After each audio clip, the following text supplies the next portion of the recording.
שלום. בשלב ראשון נכנסים לגוגל וכותבים נוטבוק,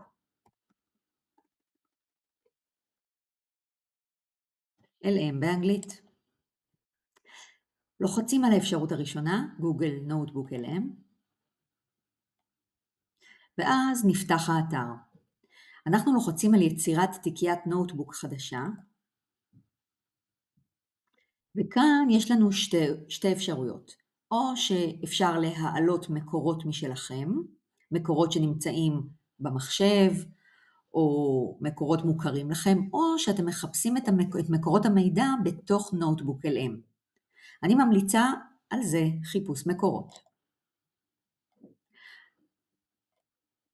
כאן מצד ימין יש לנו חיפוש מקורות באינטרנט.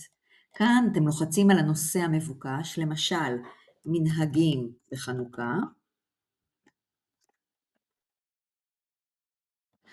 ולוחצים על החץ הכחול לחיפוש. לוקח כמה רגעים, הוא מחפש את המילים המבוקשות ברחבי הרשת, וכאן יופיעו לכם עוד מעט המקורות שהוא מצא.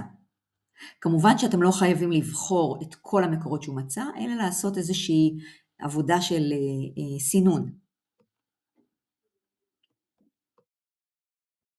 זה לוקח קצת זמן. יפה.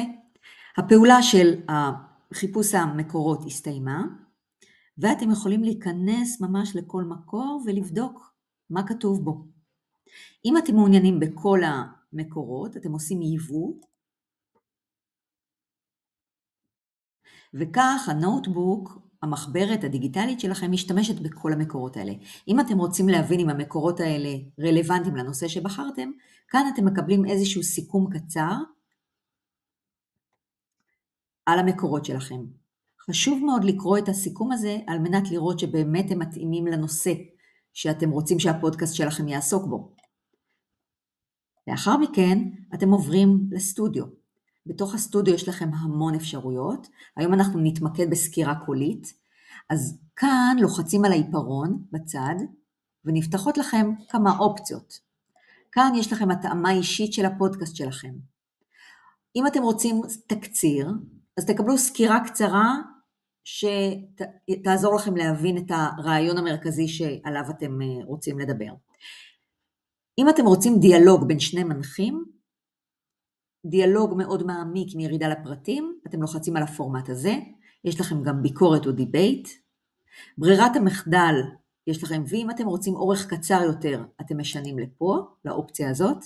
בחירת שפה, שימו לב שאתם נמצאים על עברית, ובסוף אתם לוחצים על יצירה, והפודקאסט מתחיל לעבוד.